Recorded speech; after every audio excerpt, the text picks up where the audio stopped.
Bismillahirrahmanirrahim. Assalamualaikum warahmatullahi wabarakatuh. Waalaikumsalam warahmatullahi wabarakatuh. Alhamdulillahirabbil alamin wassalatu wassalamu ala asyrofil anbiya'i wal mursalin wa ala alihi wa sahbihi ajmain amma ba'du. Rabbi shrah sadri wa yassir li amri wahlul 'uqdatam min lisani yafqahul qawli. Puji syukur mari kita panjatkan kepada Allah Subhanahu wa taala yang mana telah memberikan kita beribu nikmat serta sholawat dan salam senantiasa tercurahkan kepada Nabi Muhammad sallallahu alaihi wasallam, kepada keluarganya serta kepada para sahabatnya. Semoga kita semua mendapatkan syafaatnya dan petunjuk hingga akhir kiamat. Perkenalkan, di sini saya Alfitri Nurhasana sebagai moderator, juga beserta rekan-rekan saya sebagai penyaji materi. Yang pertama yaitu ada Aditya Fajar Maulana, kemudian ada Adinda Nur Fauzia, Al Rizaldi Febrian Prabayana, Alia Muazzah, dan yang terakhir ada Andita Rehan. Alhamdulillah pada kesempatan ini kita berkumpul pada kajian hari ini dengan topik kajian yaitu tentang hadis tentang penyakit menular dan hadis tentang penyakit menular adalah takdir dan kehendak Allah Subhanahu wa taala. Adapun poin-poin materi yang akan disampaikan yaitu yang pertama pengertian penyakit menular, yang kedua jenis-jenis penyakit menular, yang ketiga hadis tentang penyakit menular, yang keempat syarah hadis atau penjelasan hadis, yang materi yang terakhir yaitu pelajaran atau hikmah yang dapat diambil dari hadis. Untuk mempersingkat waktu, langsung saja ke materi yang pertama yaitu pengertian penyakit menular yang akan disampaikan oleh Al Rizaldi. Kepadanya saya persilahkan. Oke, terima kasih kepada moderator yang sudah mengizinkan saya bicara. Untuk materi pertama yaitu apa itu penyakit menular? Penyakit menular adalah penyakit yang dapat berpindah dari satu penderita ke penderita lain, baik terjadi secara langsung maupun tidak langsung. Penularan penyakit secara langsung terjadi apabila kita melakukan kontak langsung dengan si penderita. Sedangkan secara tidak langsung biasanya melalui media seperti air, udara, pakaian, dan lain-lainnya. Salah satu contoh nyata yang ada sekarang yaitu COVID-19 ya, di mana penyebaran virus ini sangat cepat. Hanya butuh beberapa bulan dari China untuk menyebar ke beberapa negara, bahkan ke seluruh dunia hanya dalam 1 tahun. Dan penyebarannya pun sangat luas dengan berbagai macam media, yang paling terkenal yaitu media seperti dari gagang pintu atau dari bersin, batuk, dan lain-lain. Dan penyakit ini pun cukup kuat awalnya dulu sebelum vaksin COVID ditemukan. Oke, mungkin sekian dari saya. Setelah saya kembalikan kepada moderator. Baik, terima kasih kepada Al Rizaldi yang telah menyampaikan materinya. Untuk materi yang kedua yaitu jenis-jenis penyakit menular yang akan disampaikan oleh Aditya Fajar. Kepadanya saya persilahkan.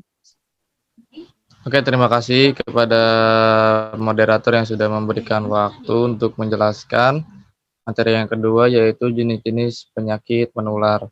Nah, di sini yang pertama penyakit yang menular itu yaitu flu. Nama panjangnya influenza, nama pendeknya flu.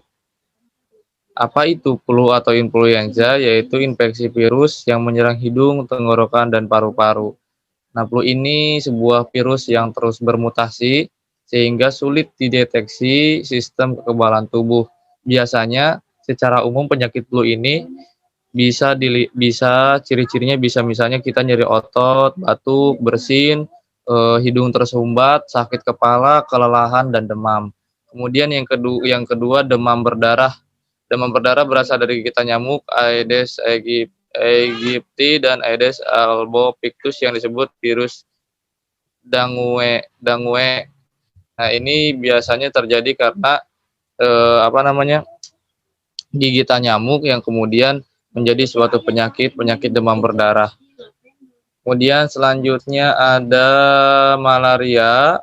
Malaria ini adalah penyakit yang disebabkan bibit penyakit Plasmodium yang merusak sel darah merah tubuh. Nah, malaria, penyakit menular yang disebut parasit Plasmodium ini menjadi wabah di beberapa wilayah di Indonesia. Nah, nyamuk Anopheles yang membawa parasit Plasmodium berkembang biak di kubangan air alami seperti sungai, sawah, tegalan, dan bekas genangan banjir. Ciri penyakit menular ini biasanya bisa apabila alami demam yang tinggi berkepanjangan, tubuh menggigil, tubuh nyeri, mual. Kemudian yang keempat, COVID-19. COVID-19 disebabkan oleh coronavirus yaitu kelompok virus yang menginfeksi sistem pernapasan. Dan perlu kita ketahui bersama bahwa coronavirus ini menjadi salah satu penyakit menular yang mematikan. Tidak sedikit banyak orang yang meninggal karena penyakit ini. Maka tentunya kita harus selalu senantiasa berhati-hati dengan penyakit menular ini dengan cara yang menjaga kebersihan dan sebagainya. Mungkin itu yang bisa disampaikan, kurang lebih mohon maaf. Billahi taufiq wal hidayah. Assalamualaikum warahmatullahi wabarakatuh. Saya kembalikan kepada moderator.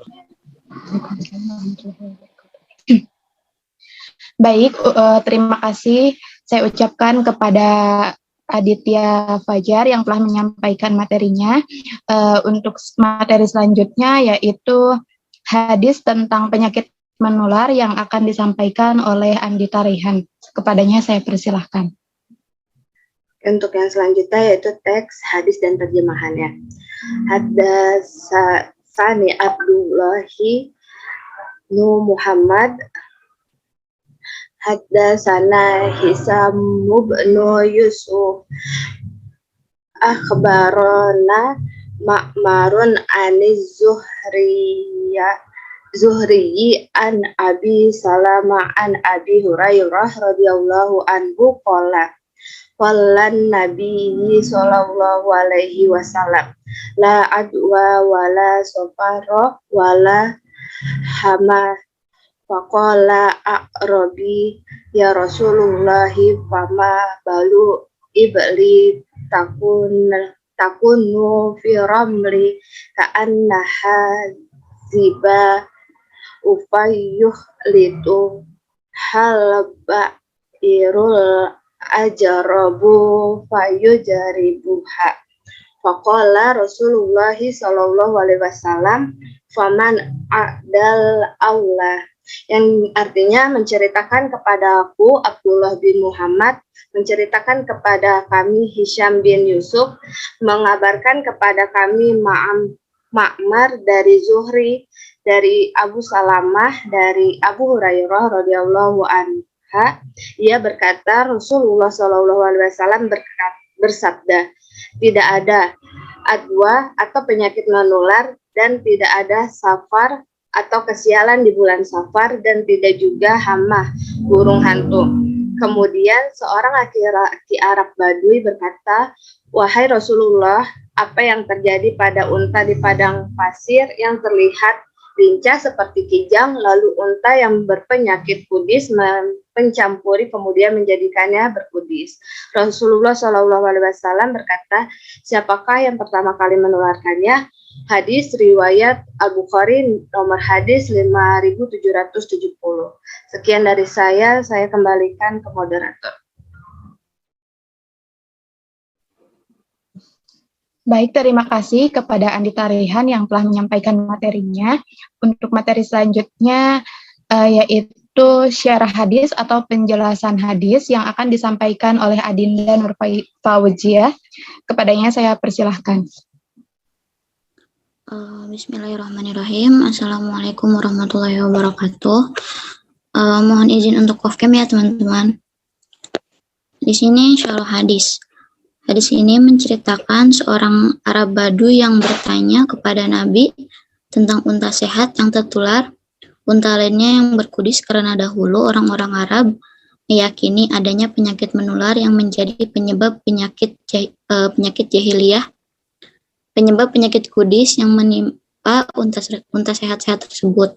Ini merupakan paham jahiliyah. Mereka meyakini yang sakit apabila bercampur dengan yang sehat, maka akan membuat mereka sakit. Namun syariat menafikan hal tersebut.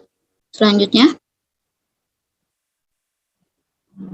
perkembangan ilmu pengetahuan dan teknologi semakin ke sini dalam bidang kedokteran mendorong para tenaga ahli selalu mengadakan riset terhadap berbagai penyakit.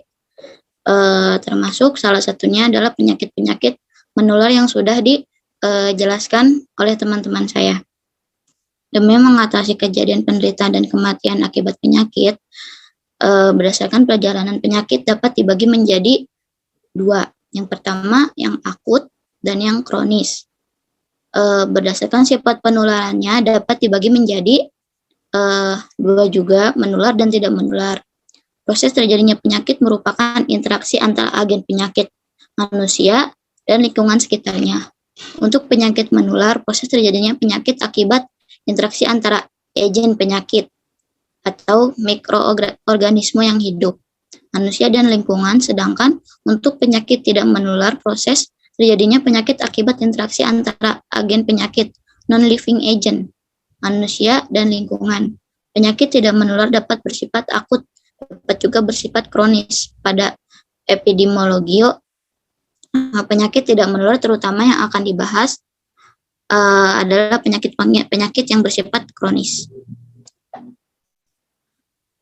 Mungkin cukup sekian materi yang disampaikan. Kurang lebihnya mohon maaf, dikembalikan kepada moderator. Terima kasih. Baik, terima kasih kepada Adinda yang telah menyampaikan materinya. Selanjutnya materi yang terakhir yaitu pelajaran atau hikmah yang dapat diambil dari hadis yang akan disampaikan oleh Alia Mu'azzah. Kepadanya saya persilahkan.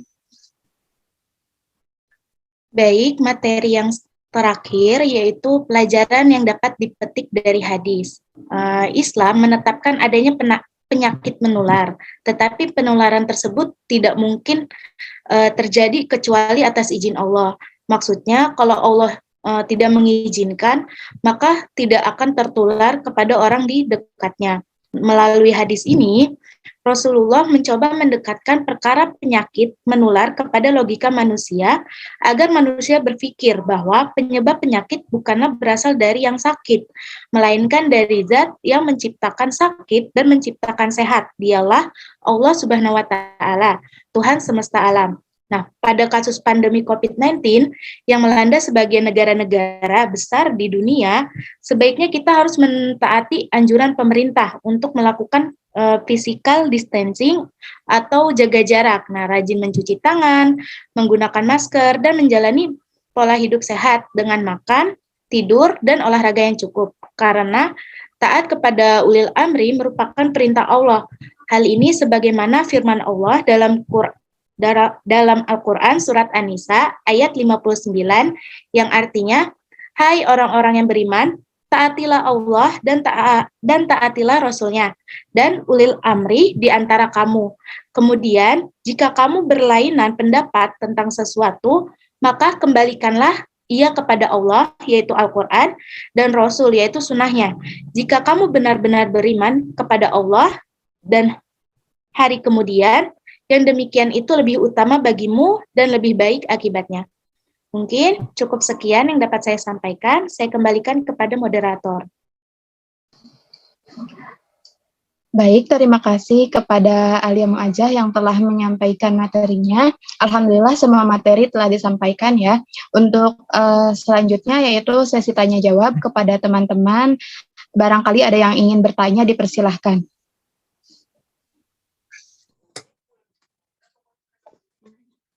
Mau nanya dong, Kak. Iya, boleh, sok mangga. Nah, kan katanya kalau penyakit itu bisa disembuhkan lewat vaksin ya. Nah, kalau pas bulan ini, bulan Ramadan, vaksin itu bisa membatalkan nggak sih?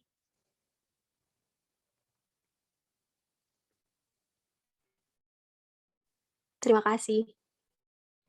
Iya, sama-sama. Dari yang lain mungkin ada yang mau bertanya lagi? Kalau tidak ada yang bertanya lagi, izinkan kelompok kami untuk berdiskusi terlebih dahulu ya.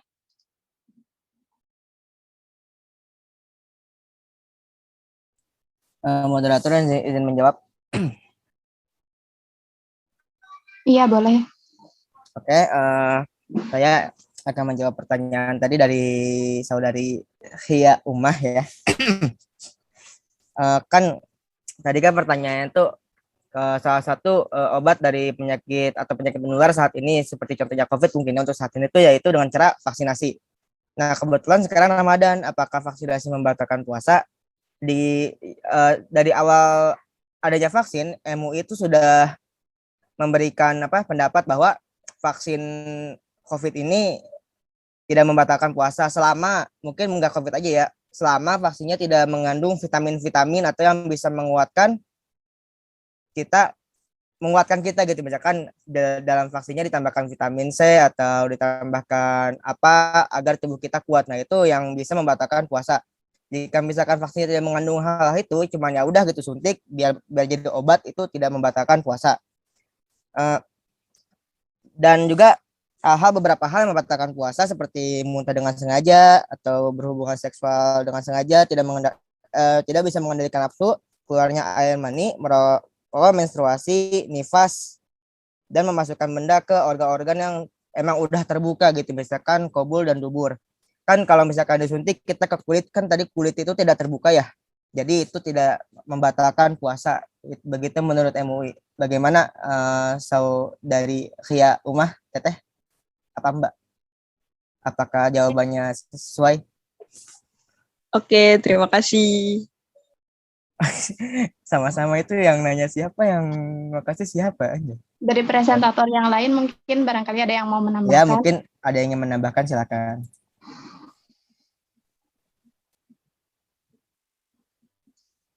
Saya izin meluruskan ya pernyataan tadi apa sih tadi Feb? Vaksin. Apakah vaksinasi membatalkan puasa? Bukan. Yang tadi itu apakah vaksin COVID itu kan bisa disembuhkan lewat vaksin gitu. Ya. Iya bukan sih? Ya gitu kan, kan anggap aja penyakitnya kan katanya nanya penyakit itu bisa disembuhin nggak sama vaksin? Penyakit itu kan disembuhin sama vaksin gitu. Nah, apakah vaksin ini membatalkan puasa atau tidak? Nah, saya meluruskan kalau vaksin itu sebenarnya bukan buat menyembuhkan ya, tapi vaksin itu kan kayak imunisasi gitu ya. Jadi tuh buat menjaga kekebalan tubuh aja, bukan buat menyembuhkan. Jadi belum tentu kalau misalnya kita kena COVID terus kita divaksin itu langsung sembuh, enggak ya, kayak gitu. Udah meluruskan itu aja sih.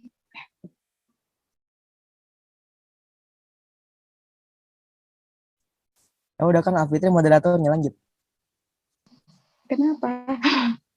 Ya Kak, makasih atas jawabannya. Iya, sama-sama. Dari yang lain ada yang ingin bertanya lagi nggak sebelum ditutup?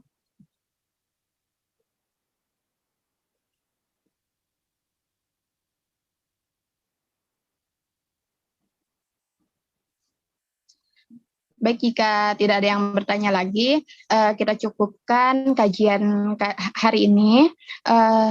Sebelum menutup kajian, izinkan saya untuk membaca kesimpulan terlebih dahulu.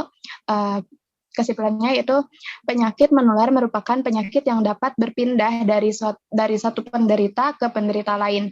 Penyakit menular ini biasanya disebabkan dari adanya virus yang menginfeksi. Penyakit menular merupakan takdir dan kehendak dari Allah Subhanahu wa Ta'ala. Penyakit ini ada atas izin Allah. Jadi jika Allah mengizinkan, maka tidak akan tertular kepada orang-orang yang ada di dekatnya. Nah, adanya wabah virus COVID-19 ini, kita dianjurkan untuk melakukan physical distancing atau yang kita kenal dengan jaga jarak, kemudian rajin cuci tangan, menggunakan masker, dan menjalani pola hidup sehat dengan makan, tidur, dan olahraga yang teratur. terima kasih saya sampaikan kepada teman-teman yang telah meluangkan waktunya untuk mengikuti kajian hari ini. Terima kasih juga kepada teman-teman yang sudah bertanya dan yang sudah menyimak kajian dari awal hingga akhir. Hanya sekian yang dapat kelompok kami sampaikan pada kajian hari ini. Semoga apa yang kita sampaikan dapat bermanfaat bagi kita semua. Mohon maaf jika ada kekurangan dan kesalahan, karena kesempurnaan hanya ada dari Allah Subhanahu wa Ta'ala. Sebelum ditutup, mari kita membaca doa kafaratul majlis. Subhanaka Allahumma wa bihamdika asyhadu an la ilaha illa anta astaghfiruka wa atubu ilaik. Akhirul kalam wallahul muwaffiq ila aqwamit thoriq. Wassalamualaikum warahmatullahi wabarakatuh. Waalaikumsalam Waalaikumsalam warahmatullahi wabarakatuh.